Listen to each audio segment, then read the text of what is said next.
Hey guys, today I want to just talk about a few little subtle attitudes that we start having without even necessarily realizing. But what they are is their response to the struggle. Let me say that differently. As you are dealing with your addictions or with your emotions or with your habits or all these different things that you're trying to work through, there'll be some things that will be subtle little attitudes you didn't even realize are there that will sneak in. And even to the point of where you weren't like this before, after you start dealing with, after you've been in pornography, after you've had anxiety for a while or depression for a while, or after you've been trying to get rid of a habit like smoking or something like that, they'll just start popping up, and you don't even realize that they're even there, and you can't even really necessarily pinpoint when they appeared. And those two things, those two little subtle attitudes that I want to talk about, not to say that they're the only ones, but they're the two that I'm going to talk about: discontentment and ungratefulness. So instead of being content and happy, being discontent, being ungrateful.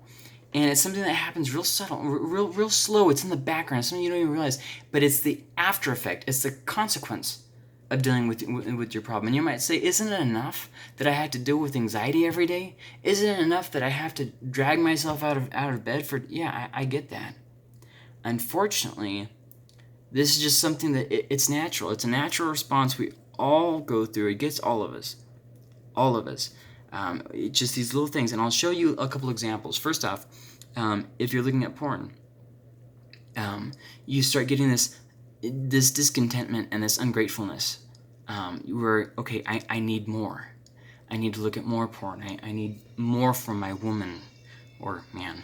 I need more from my partner. I need more from others.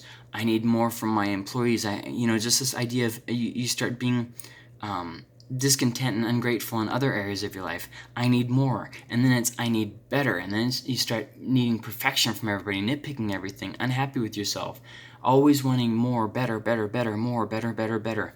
When you're dealing with depression, oh, nobody understands me, nobody loves me, I'm not doing anybody any good. There's just this subtle attitude that starts creeping in, where you start becoming discontent with your life, ungrateful for things, where it doesn't matter in comparison to other people how much you have to be grateful for. Everybody has something to be grateful for. And being content isn't about having everything you've ever wanted. It's not about a list. It's not about physical wealth. It's not about the how many friends you have. It's not about any of those things. Contentment and thankfulness go above those things. Contentment and gratefulness are things that you can have no matter what situation you're in, no matter what you're dealing with. But the problem is that these things that we struggle with, these things that are controlling us, that are dominating our lives, their presence is like radiation or oxidation or something like that. Where as they're there, it's leaving an effect, and some of the effect that it leaves is discontentment and ungratefulness. And I can guarantee you, if you're dealing with something like this, addictions or anxiety and depression or anything like that, physical pain, these two things, because what happens is we give ourselves excuses. I'm discontent, I'm ungrateful because of the situation that I'm going in. There's nothing I can do to change it. Nobody else has it as bad as me. This is just a terrible situation, and maybe you're right. Who knows? Maybe you are the most abused person in the whole world. I'm not even going to argue that point. But the point being, no matter how bad you have it, you can always choose to be content. And you can always find something to be thankful for. Let's say you're dealing with anxiety. I'm not doing enough. I'm worthless. Not everything that I've done. Everything that I've done is pointless. It doesn't count for anything. So I want to ask just a few questions here. What about the people who you do have in your life? Well, I don't have anybody. Let's assume that you really don't have anybody. Have you ever had anybody? Do you not have anybody right now because you've been pulling away from them? Sometimes that little discontentment, this little ungratefulness, it has a basis. You have a reason for not being content. You have a reason for not being thankful. And because you have a reason, your mind will go rampant on it. I see it all the time with people who've been divorced, people who came out of drugs and everything. Oh man, nobody was there for me, nobody's helping me, all this different stuff. I get it, really, I get it. But you can't live like that. You can't live like that. These two, they're like cancers. These two things, they'll eat away at you. And they really have to be dealt with. What about the things you do have to be grateful for? So what about the people that you're overlooking? What about the things you have to be grateful for? I don't have anything to be grateful for. Are you breathing? I'm in constant pain. Were you still able to see the sunrise this morning? Were you still able to listen to a song? Were you still able to taste sweet tea? Were you still able to hear in the morning the birds chirping? Oh, I hate birds chirping. Well, that sounds like maybe you need to learn to appreciate the things you got. All these darn kids in my neighbor's house and look, you can either choose to focus on the good in any situation or the bad of any situation. But either way, the situation doesn't make you content. The situation doesn't make you thankful. You choose it. You choose it. And then the last of the three of these questions I want to ask, so what people do you have that you're not paying attention to? What things do you have to be grateful for? The third thing is, when will you accept your situation? What in your mind has to happen before you can choose to be content? You have to have the perfect house. You have to have the perfect car. The world has to have complete world peace. Is it your clothes? Do you have to have better clothes? Is it you have to have better friends? What is it that you're expecting from life before you can choose to be happy? Because I can tell you that there's two people who are never going to be happy. The people who think that getting those things will make them happy, and then the people who have them. For instance, money. Oh, money won't make me happy. The people who don't have money and want it and think that it's going to make them happy, and the people who do have money and realize that it didn't make them happy. Same thing goes for anything.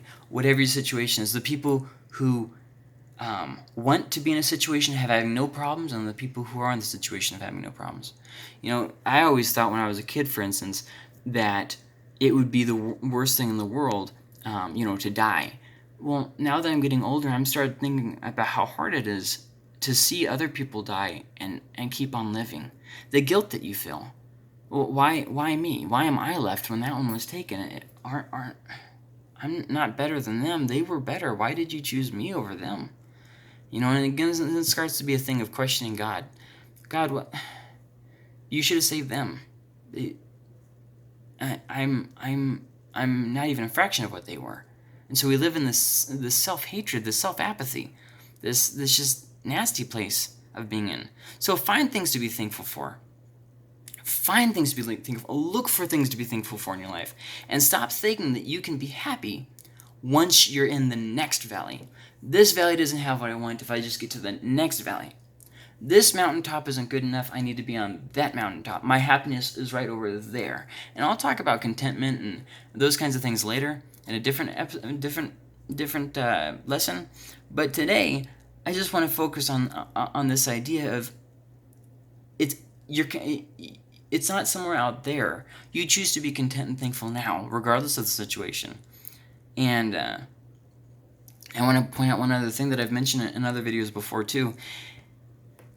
Entertainment and distraction is not the same as happiness and contentment. Those are not the same thing. Being entertained is where something is keeping you distracted. And distractions, once again, these two things they're basically synonymous. I'm happy now because I moved to a new city. Give it a couple years. And then you're going to start realizing you still have to deal with the same nonsense, or maybe different nonsense. You still have to deal with your same problems, and you see what I mean? It's just the same thing in a different place. And eventually you always keep trying to do things to get happiness. If I just, it's my spouse's fault. I just need a new car. I need this.